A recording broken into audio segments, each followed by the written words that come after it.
Ba? Na apologize nin jecha. Doctor isin gayera mo gayen jiru.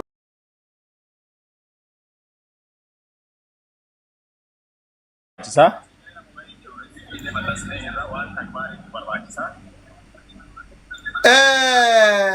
Amma jalqabarratti jechuudha mannuuri kiyya. Ani wallahi rabbina shahidi kalee yeroo akkasi maamman nuur jedhu sani keessa kiyyatti ani Nuuraddiin baabaa Nuuraddiin waamu kiyya. Daqiiqaa tokko maqaa kee asirra dha'uun barbaade jalqaba wanti ati na hubachuu qabdu. Dhumarra maal jedheeyyuu ana maqaa asirratti akka goota afaan badu kun osoo maamman nuur dhufee natti dawwalee hin saalfadha sirkii irraan kaasu jedhe.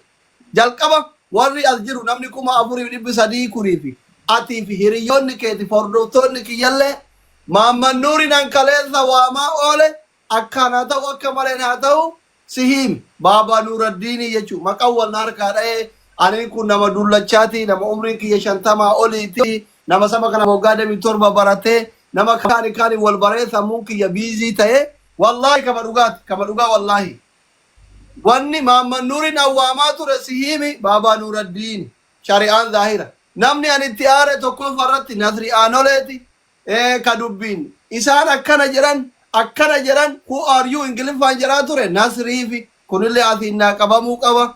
Lammaffaa irratti baabaa Nuuraddiin sadaffaa basisuu mubeen asii dhaqee jireenya biyya baqaa hin beeka rakkoo kiyya kana osoo dhufeetitti hasaase homa akkattuu dagafna godhu natti jallate ta'isaati tarraan ana rakkoon na jaalate jedhee ani warra Dubaay keessaa namni dhugaan dhugatitti aare tokkoffaan Nasrii lammaffaan baabaa Nuuraddiin sadaffaan Mubaaraki si rakkoos haa ta'u bal'oos haa ta'u mootummaa akka raayyooti sagaleen bira hin ga'u sagaleen keenya akkasi bira ga'ii waan beeku maamman nuuriin awwaamaa ture sun kaleessa baabaa Nuuraddiin kun asitti arramamuu qaba warri viidiyoo suuraa keessatti hidhanillee innama lamaalu binniyyaa jiran.